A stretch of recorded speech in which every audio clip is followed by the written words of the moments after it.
Dinosaur party mode. Crazy American dance party, dinosaur style. Here on the Jaunty Mantis. Hi, I'm Jesse, and with me is Matty. Yes, I am having a great time. Thank you for inviting me. I am also having a fun American time talking about the dinosaurs. Dinosaurs and role-playing games, that's the theme of Season 5. You're talking about big animals that weigh many kilograms. That's right. And we decided to tackle the implementation of dinosaurs in your role-playing game. And Jesse, correct me if I'm wrong, but this one is setting and characters with dinosaurs specifically? Yeah, last week we talked about yeah. Hooray. Great audio. Last week we talked about how to employ dinosaurs, and we really focused on combat encounters, but today we're going to talk about setting and character and how those can be enhanced by just taking a little bit of dinosaur DNA out of a piece of amber and then putting it in an egg with some toad DNA for some reason. Yes, a perfectly logical thing to do that would totally not have any negative consequences and is completely scientifically feasible. Just Get ask hermaphroditic amphibians DNA in that prehistoric killing machine. Stat. Shoot it into my veins and turn me into a hermaphrodite. Shoot her! Shoot her! God, there's so many great lines in that movie. Damn it! I fucking it took 4 episodes. I finally made a fucking Jurassic Park reference. I held off for 4 goddamn episodes, but here I am. It doesn't stop. It doesn't stop. So hold on to your butts. Oh God. Hey, have you ever played a dinosaur character? I have never played a dinosaur character, but I know you have because you love to play lizard men, and lizard men are humanoid dinosaur people. I want to share my silliest dinosaur character. Do it. Are you familiar with Gamma World? I am loosely familiar with Gamma World.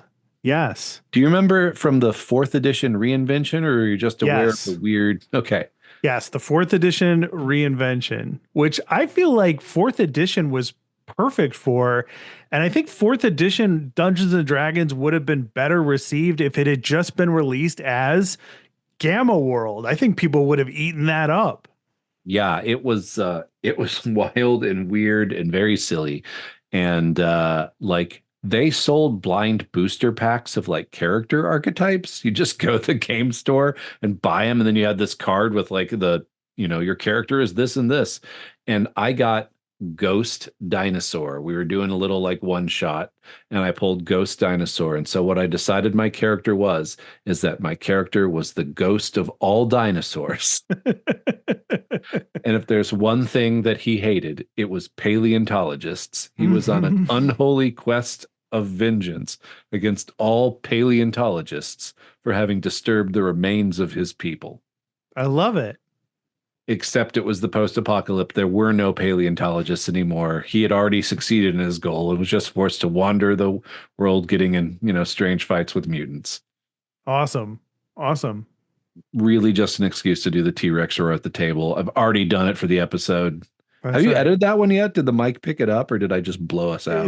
It's spotty, but you definitely come through. Okay, good. But there might be a little snap, crackle, and pop. Okay, I have to get a better blast shield here. I'll do that again. Let's start with settings. Okay. Are we interested in covering kind of the out of the box settings, so to speak? Yeah, like Lost World sort of thing. Yeah, like prehistoric worlds, right? Setting that's entirely set when dinosaurs ruled the earth, I don't know that we need to spend too much time on it. We have mentioned like there's a lot of resources out there. If you want to do that, we cannot recommend Plangea enough. Of course. Such a great setting, such great rules, so well put together. Right. Tomb of Annihilation, I think, is in a dinosaur infested Lost World-esque jungle. Like, yeah, I mean, we kind of all know those tropes. It's going to be probably hot. It's going to be swampy and Yeah, foresty. There might be some temples, and there's dinosaurs in there. There you go. right. You got the Lost World, you got the Hollow Earth, you got the time travel, all of that stuff, right? I mean, how much do we really need to go into it? Like, these are kind of the typical, stereotypical usage of dinosaur settings. You know, you can't go wrong with them. They're crowd pleasers. There's a reason why they show up the way they do in popular culture, in pulp fiction, in comic books and whatnot. Like, they're oldies, but they're goodies. And Yep. it's a perfectly acceptable thing to do, to be to do a Hollow Earth style game, to do a Lost World or a Prehistoric World style game. I think that that's an excellent choice. Did I tell you about my weirdest idea for a dinosaur setting? No, let's hear it. So last time or a couple episodes ago, we talked about like the Hollow World setting for original D&D and Yeah. Ka the Preserver, the Uh-huh. dinosaur god that wanted to do one. Shortly after that, I've been rereading Van Richten's Guide to Ravenloft, and Mm-hmm. someone got chocolate in my peanut butter and peanut butter in my chocolate, and I've been sort of loosely pondering, how would you do a domain of dread with a dinosaur as the Dark Lord? Like Curse of Velociraptor. Ah, I there in love it. Castle Velociraptor on the hill lives the Lord of the domain. That's awesome. I love it. Are Yeah, I was we thinking like Ka the Preserver. What if he was like just a fucked up failure who was a dreadlord? And so there's this like failed dinosaur god who just rules over this empire of like basically zombie dinosaurs in some horrible rotting swamp with like townsfolk of all these civilizations he tried to save, but he just has to watch them get eaten over and over again. I don't know, like horror gaming Ravenloft style with dinosaurs. are we using the same features of like a Ravenloft thing? Like, that's the mists that envelop the player characters and they get sucked into this quasi reality where where all this is happening? Yeah, Or and in Van Richten's, it's just like each Dark Lord can close the borders and open the borders at will. uh-huh. So if Ka the Preserver closes the border, I mean, last episode we talked about that cool pteranodon scene with the Uh-huh. fog. I'm just like, when Ka closes the mist, if the PCs try to leave. I was envisioning like Ka's not a quitter. Like, he's clearly bad at this, but he's using the mist to envelop a new land to try to try to do it all over again. He And the keeps players trying. he's trying and he's failing every single time. And the player characters have to stop him. And it makes this like funny, conflicted character aspect of like he just needs to stop. Yeah, well, that's the whole thing about the Dreadlords is like they just need to stop, but they Mhm. can't. That's why they're Mhm. cursed. Yeah. They had many off ramps from the horrible things they did to achieve their goal. They didn't take any single one of those off ramps. They're just like, we can go one more exit before we get gas. We Yeah, go but like one more genocide before we stop for snacks. yeah, but it sounds like Ka started with really good intentions. That's what makes him I think, a compelling horror villain. That's Is what I'm like, saying. That's why this is appealing to me. I like this. Okay, so are we ready to try to that's a great interlude to doing like out of the box style settings. Should we throw some ideas around? yeah, Okay, how about this one? Dinosaurs are gods, worshipped by the native people. Now, not all dinosaurs are actually divine beings.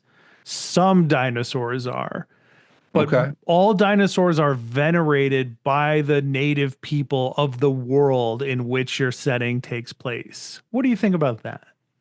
Yeah, I think that leads to all kinds of interesting story conflicts depending on what their worship looks like and what those gods demand. And I mean, I think that's a decision you'd want to make for that campaign setting. Like, are they sentient gods like that talk to people or have divine visions, maybe dinosaur flavored personalities? Or are they literal, just primal forces that are out there in the world, like email, the primal sorrow. Did we mention the idea that some of the dinosaurs could be very intelligent and most of the dinosaurs are just their normal small brain dinosaur selves? Yeah. Okay. And like I'm imagining these, upper uber level god dinosaurs having like world shaping ramifications at them, so like for player character concepts, like what, like obviously, like I think the natural inclination is to go druid, right? Hmm. But you could have your, if we're doing 5e, which we usually are because that gets the clicks, we're thinking fighters and barbarians that specifically stylize themselves after certain kinds of dinosaurs. Yeah, I mean, like that reminds me too, and this one's not 5e, but there's that one archetype for predation that it's just Mm-hmm.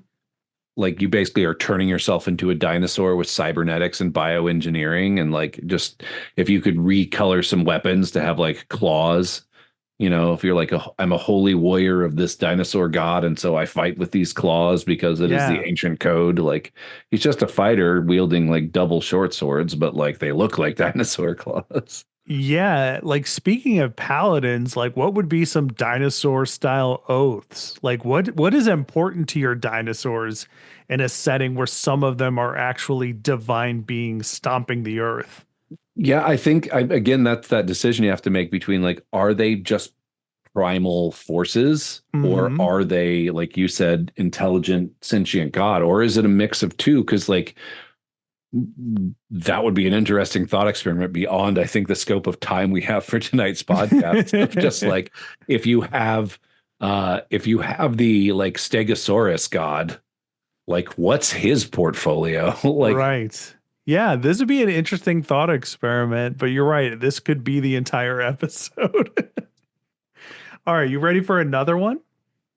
yeah, Underground fungus based dinosaur paradise, like a secret world. Now, okay. we could go the route of like the original Super Mario Brothers movies or movie. They only made one of those, the one with John Leguizamo and Bob Hoskins. Yeah, Dennis Hopper is Koopa. Yes. Yes. That is Yeah, the first time I ever got drunk in my entire life, like I watched that movie. perfect. So like you could go that route where the dinosaurs have like started evolving because of it, but essentially we're talking about like a fantasy paradise world underground that is Is this completely okay? So are unknown. they like blind hunt by like cave fish? Oh, yeah, Like okay. big round white orbs of sightless eyes, but they can totally like they all have really long tongue and like cilia feathers on their snouts for detecting movement. I love it. Yeah, make them even creepier. Hmm. Yeah, and then you could incorporate all sorts of underdark level features like you're describing. Um, and is this a world untouched, or are there people there who are surviving despite the dinosaurs being there? I just think like if you could take existing like tropes of the Underdark and mix them in with the dinosaur one, just because I have this cool vision. Like, do you know Gracklstau, No. the Dwergar city in the Forgotten Realms? There's a big, they have like a really, you remember that really fat dragon from Mm-hmm. like the D&D movie, Yes. Thimbershad? Uh-huh. Yeah, he is like the master smith of Gracklstad. They have a deal with him. He just keeps the forges burning with his fire breath. And I'm Mm-hmm. just thinking, like, what if it's just a fucking mean ass Dwergar city where they just like have war palanquins on sightless underdark triceratops that they just ride out and like have their caravans of like steel weapon. I mean, like just take dinosaurs in the Underdark. That's normal, and then put the other under like regular Underdark Yeah. over it. You've got something kind of neat and weird. And what happens the deeper you go then? Like what happens to these dinosaurs the deeper you go into the earth? Like that is a question I would like to answer over the style of the campaign, right? Like I could picture this as like the first couple of levels of this campaign start with the player characters on the surface. They discover that this underground world exists. They go investigating, they get trapped, and then they have to learn how to survive in it. So there's all these really cool aspects you can bring into it because they're detached from standard D&D society. Like they're all standard D&D characters, but now it's a fish out of water fantasy adventure where they're just like barely surviving. They don't know what to eat. They don't know what to drink. They don't know where to breathe. They don't, like they don't know who to trust.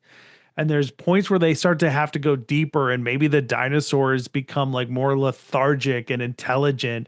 And maybe they start like, maybe some of the dinosaurs even speak or have like malign plans and motions that are manipulating things in the rest of this like underground world.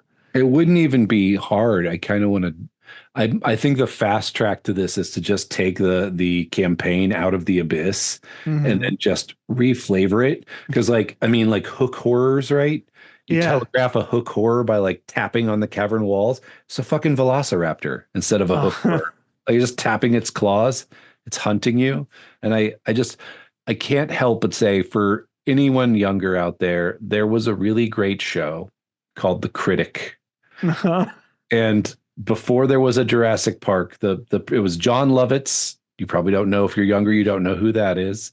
But like the premise was whatever the story was, they would do the show where the main character was a critic and he would review fictional movies basically for a joke, for the bit in the show. And they had one that was Jurassic Park 2. And John Hammond is cornered by raptors. He's like, "You may have us, but you'll never get off the island." And the Velociraptor takes out a pipe. Says, "Oh, actually, that's where you're wrong. A couple of the other raptors and I have constructed a crude land bridge to Venezuela where we'll assume odd jobs under the name Mr. Quiddlepop. Perhaps I've said too much." And that has just been living rent-free in my head since I think the mid-90s. So when you talk intelligent dinosaurs, every time it comes up, right there, Mr. Quiddlepop, crude land bridge to Venezuela. Perfect. Perfect. All right. Okay, you ready for the next one? Yeah. Pirates versus dinosaurs. I just immediately went to Pirates of Darkwater. Hey, another great callback. A very underrated, wonderfully written animated show with a great cast. Pirates of Darkwater. Like, so where are you going with that one? I mean, that'd be one that I would not be mad about, and I think would do really well today. Like, we could to reboot that, please. The world, the universe, hear me. Reboot Pirates of Darkwater. Yeah. I don't know about versus. I mean, this last episode we talked about the difficulty of underwater fights, and this is like a whole campaign that seems predicated on underwater dinosaur fights. Yeah. I'm just, picturing like a set of islands that the player characters can visit, and the pirates have kind of been shipwrecked, and they've figured out a way to like utilize the dinosaurs to their advantage. Like they're riding around on them or like have incorporated them into like their ships or whatever. I don't know. That's what kind of came to mind for me, but I don't know. All right. What about medieval Dino Knights? I love that concept. I love that so much. What comes to mind? Okay, the place I went with it. Did I tell you about Aether Nexus? No. Aether Nexus is a really weird sci-fantasy setting that's based off the Black Hack.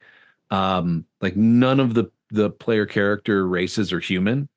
And it's this shattered world, and it's like a mecha game. But it uses the Black Hack, so it's pretty straightforward and pretty simple. And I'm just thinking like Dinosaur Knights, what if they're like Saurian people that like pilot dinosaur like styled mecha?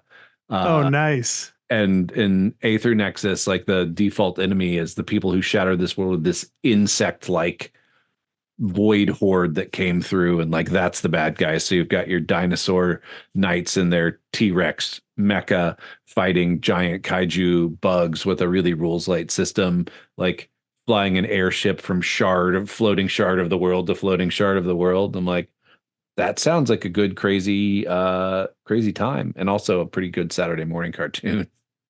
I think these all would make great Saturday morning cartoons. Yeah. Um, let's talk about characters.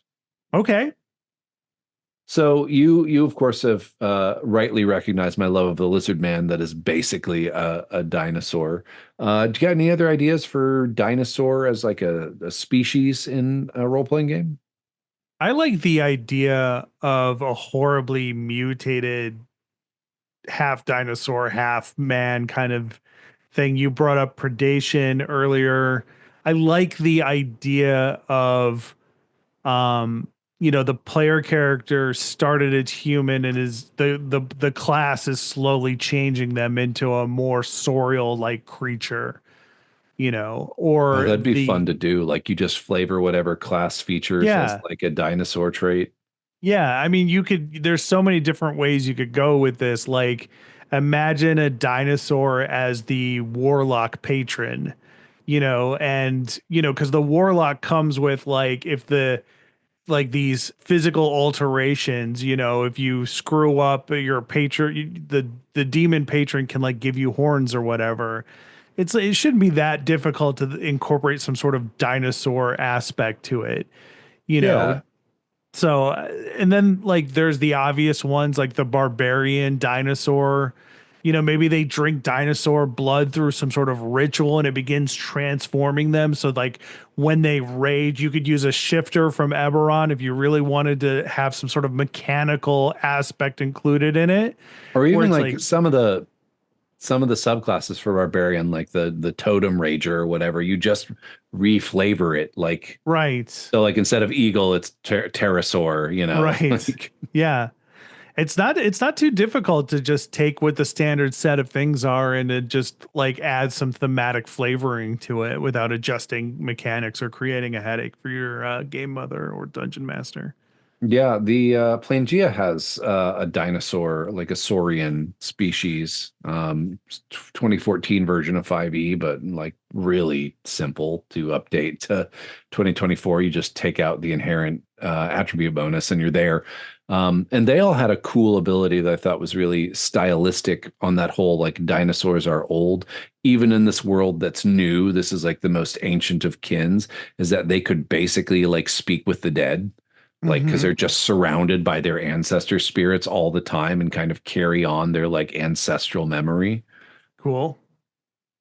I love it. Dinosaur themed characters, I think are pretty easy to do. You know, Okay.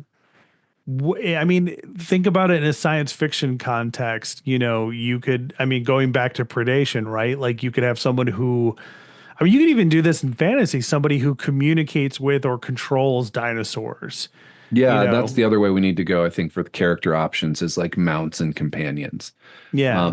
It really seems like they've been, because of the infrequency of being used, they've really been moving away from mount-based Mm, things in 5e. like mount based class features. Hmm. Yeah. Although, have you seen this the new Unearthed Arcana? No. They have this No. one that's the Purple Dragon Knight, Okay. which is like a Forgotten Realms. Our friend of the show, Chris, loves the Forgotten Realms, so I'm sure he Sure. was up to date on this. But they're like a knightly order from Cormyr, and in the ancient history of Cormyr, they like defeated this great black dragon, and that's where they took it. Well, they changed it, and now they partner with amethyst dragons, Okay. and they get one as a companion. And I think at like fourth level, it turns medium, Okay. and then you can ride it if you're medium or small, and it has a fly speed of 30 feet, but it falls at the end of its turn. Interesting. Okay. And they give it a full fly speed at 14th level. So I don't. To me, that's Okay. not very exciting to have a dino. You could do the same thing with a dinosaur. Like, oh, you get it. It gets bigger at fourth level, and then you can ride it, and it has a fly speed of 30 feet, but will fall at the end of its turn, so you can fly over something and then land. So just Yeah. jumping around. Why don't just give it a cool jump then? I don't know. I mean, yeah, don't you get fly at fifth level if you're a wizard? Just I don't know. Eh. Yeah, Yeah, do you? is hard. Creating companions is hard. Yeah, I mean, like it was so big in 3.5 and Pathfinder, like to just have all these companion classes, and now it just Yeah. seems like it's like one variant of Druid has like a little companion, and like the Beastmaster Ranger. Yeah. There was also that class in Mechamorphosis, the Horizon hack for 3.x that was Transformers based, where the whole idea was around you being like a Soundwave. Soundwave, yeah, Yeah, type character. So you had like all these little minion Transformers, your and little cassettes. every level you could either get a new one, an additional one, or upgrade one of your existing ones. And I was always like, you know what? For my next 3.x fantasy heartbreaker, I want to make a class that lets you create little versions of yourself like that. Isn't And that what got us on the idea of the guy that like summons other versions of himself from across the multiverse? probably, yeah, probably, if I'm being honest. Yeah. Yeah. Yeah. I will say new Transformers book like is dropping like right about now. Techno Organic Secrets. Oh, Guess okay. what that's got rules for? The Beast Wars, probably. Yeah, you got beast morphers, you got mutants, you got transmetals, and they're all introduced as like a scientific symposium between like Shockwave and Leatherhead. Like Okay. just talking about these, and Mindwipe is there as well because he Sure. has a beast form. Sure. Um, so I think that's a cool way. You could be like the Dinobots and play the Transformers role playing game. Hell yeah. Yeah. Fucking love the Dinobots. You know, our friend Mark pointed out how badass the Dinobots are because in the Transformers, the original animated movie, you have that moment where I think it's like Springer or Ultra Magnus or someone is like watching the Decepticons wreak havoc and it's just like, hey, Dinobots, take that guy out. And there's like, okay, they just jump out and fight him. I think they're It's fighting Devastator. Devastator, you Yeah. know? Yeah, it's like that's how badass the Dinobots are. It's the can't be stated enough. I love them. I love them so much. They're so awesome because they really don't exactly fit the concept. So they're kind of just the specialness of the Dinobots is they are their own thing while also fitting in with the Transformers concept. Yeah, You they know? transform. There you go. I mean, what Yeah. do they transform into? Large, very obviously robotic versions of extinct animals. I don't know how what kind of disguise that is or how that helps them hide on Earth, but Ratchet gonna ratchet. That's So right. That's right. There you go. cool. That's what I got for themed characters. I mean, druids, of course, obviously with wild shape. I've done this like a druid that Yeah. turns into dinosaurs. All shapes are dinosaurs. It's Hmm. fun. It is. I get another excuse to do the T-Rex roar at the table. So, um, what are some ways that you can make a character feel dinosaur themed, like cosmetically, beyond like class traits or features? Cosmetic themed dinosaur characters Mm-hmm. make use of dead Like you dinosaurs. say we do the dinosaurs are gods campaign, right? Sure. And you've got a dinosaur cleric. How does like or a cleric of a dinosaur god? Hmm. How does someone know they're devoted to that dinosaur? What are the They wear traps? the bones. Huh? They wear the bones. Yeah. Okay. There you They go. We wear the solved it. dinosaur We bones. solved it. Bone armor, claw weapons. You take the things that dinosaurs have, right? Like, do dinosaurs shed their skin? Like, they're reptiles, right? So, like, do they shed skin? Do they slough off parts of their bodies? Like, are their claws, do they wear out their claws? Like, do the Feathers. dinosaur gods care about their bones at all? Or do they just leave them around? You have somebody with like a pterodon skull, like, or a velociraptor skull. Pterodon skull with that thing, the back Hmm. crest would be so badass. Yeah. Yeah. What if what if the characters were like creating things with the dinosaur bones, like necromancers, or like reanimating dinosaur bones into like things that could fight for them, or that the player characters could like ride around in. You know what I mean? Like let's just say the dinosaurs that are deities don't really care about the bones of dinosaurs. They don't care. Yeah. And because these people venerate them so much in this fantasy setting, these are like sacred. They make weapons from them and tools and use them in Icons, construction. totems, shrines. Yeah.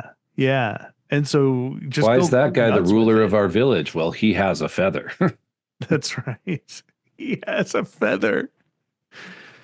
Yep. The matrix of leadership, if you will. Hmm. Now he's Dinosaurus Prime. My favorite. Okay, cool. So yeah, a couple little tweaks on most existing RPGs. You can just reflavor something, keep the same mechanics, but just think about what is that primal, what is that scaly claw, bone type of thing, and you can, get any character concept to be dinosaurs. Yeah. What's the what of all the crazy crap we've talked about today? What are you most excited about?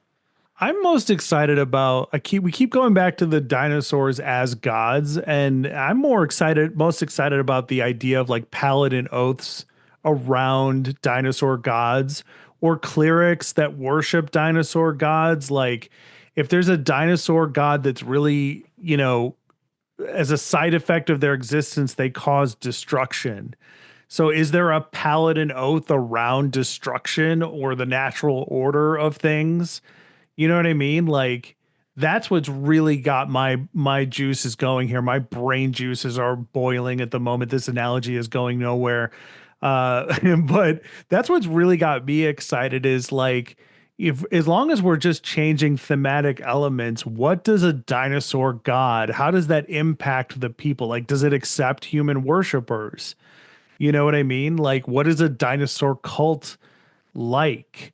You know So what I here's mean? the thing that I kept going back to with the primal when we were talking Mm-hmm. about this versus the intelligent, because there is this whole range of big ass dinosaur cards in Magic the Gathering, Okay. one of which was the one that you misread as email the primal sorrow. We don't And I'm talk about that. but it was so fucking fun. It's like the best thing that's happened in Magic. Okay, anyway, I'll stop. Um, like so I'm just like looking them up real quick. There's like a Tali the Primal Conqueror. Mm-hmm. Like that's a domain. Uh Tedzamoic, the Primal Death, which looks like some kind of spine-covered ankylosaurus. Galta, the Primal Hunger. Atali, the Primal Storm, which is the card you misread, is the okay. And Zakama, the Primal Calamity, which is like a three-headed T-Rex. Like, Nice.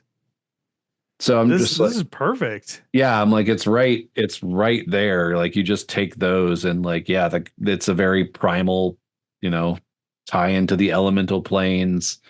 Um, there you go.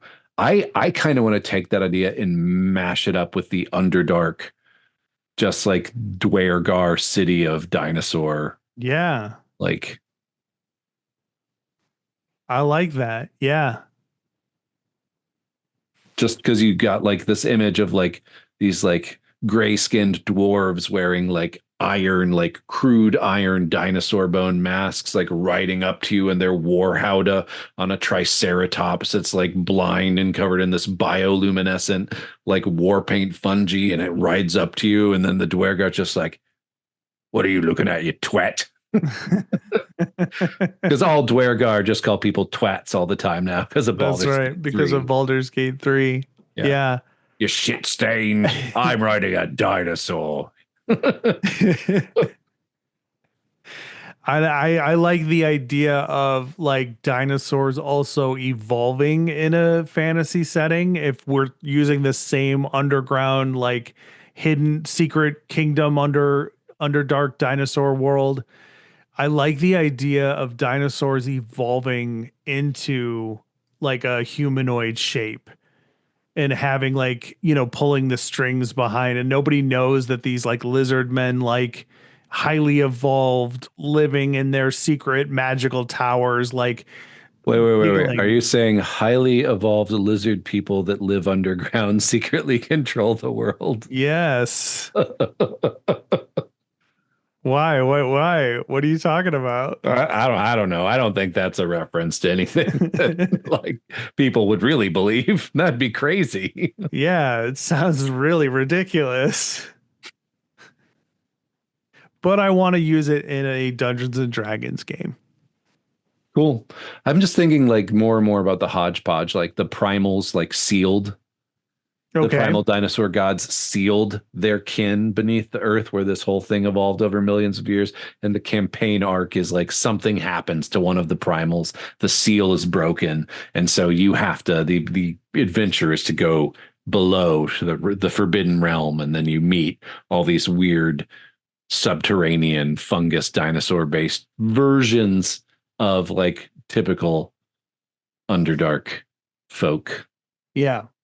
What if we took it out of the D&D context? Like, have you seen that episode of Rick and Morty where some of Oh the yeah. dinosaurs survive Yeah. and they come back in a spaceship? Like, what about that concept for like a modern role-playing game where it's like dinosaurs come back in spaceships, and what does that do? Like make it a science fiction game, like what kind of weird wacky shit can you do with that? All kinds of weird, wacky shit. Dinosaurs are essentially aliens at that point, right? They've Hmm. been missing from the earth for millions of years, and the humans have to explain why the bones of their ancestors are all littered, buried in the earth. What happened? Fun campaign arc. Hmm. Okay, cool. Well, I hope this has been informative for you, the Jaunty Mantis audience, thinking about how you can have dinosaur-based settings, the typical ones, or ones that get a little bit weirder. Some of the ways that you can incorporate dinosaur elements into your characters. And yeah. Do you have any closing thoughts, Matt? No. Okay. Well, next time, um, we're gonna do something else. I don't know. Yeah, we got a plan. Yeah, We yeah. thought this all out in advance. We put a spreadsheet together. Next time, we're going to talk about. We're actually going to create and stat out a specific dinosaur encounter. Oh, cool. I'm Yeah, excited by this prospect. yeah. Tell We me get to get more. weird. We'll do it in 5e because it's Of yeah, course we will. yeah, Yeah. for the clicks. For the clicks. It's not Of like it's the course. game I play the most or anything, despite this ridiculousness. It's the Oh, great I got asked irony. by someone at work how many RPG books I had the other day. Hmm. I didn't know. So I set my boy to counting them. Oh, and how many did he come up with? 361. Holy shit. Yes. Is that too many or not No, enough? not enough. I've got more on the way. Are you kidding me? I had to buy that Techno Organic Secrets Transformers book. And here's the other part of it. You've had multiple collections. Like you've had book collections that you have sold Hmm. in the past. There was the high school collection, and Hmm. then there was the Chicago all White Wolf book collection, which was like Hmm. whole bunch of game lines near complete. And then there was the 3.5 collection. Hmm. And I think this is collection 4. All right. Well, This is just the keep fourth that in collection of my mind. life. Yeah. Yeah. Yeah. Yeah. Got Techno Organic Secrets on the way, Realms of the Three Rings, the Elf book for the One Ring RPG, more Nice. Kickstarters than I can remember having backed. Uh, That's how they get you. that really, it's surprise presents to your future self. Right. Right. I should have one of those coming because I think I backed the MCDM role playing game and then just now remembered that I did that. So I don't know what's happened with Oh it. yeah, I haven't check your been paying email. You might have a attention. PDF version I of it or probably something. do. Or I missed the email telling me how to get access to the PDF, and then it's forever lost. Help me, Not Matt great. Colville. You're my only hope. He'll help you. He will. He seems like a nice guy. Yeah, he does. All right. Well, we are the Jaunty Mantis. If you want to tell us how you have employed dinosaurs in your campaigns or as characters, please drop us a line, jauntymantis@gmail.com. As always, if you feel like leaving us a review, it really helps. Like down below. In the I comments. think that's where it is. Yeah. Depends on how the video's showing up right now. Could be I don't know. Yeah, like down below, subscribe to the YouTube channel, give us a review on Apple, Spotify, wherever you're listening. We appreciate it. And get out there and play some fucking role-playing games or some shit. Yeah, keep doing it. Keep playing those fucking role-playing games. I dare you. Spend a small fortune to surround yourself with books you'll never be able to completely read. Deny your children the benefits of a college education by getting into role-playing games. There won't be college in 10 years. It's fine. All right, Mantis out.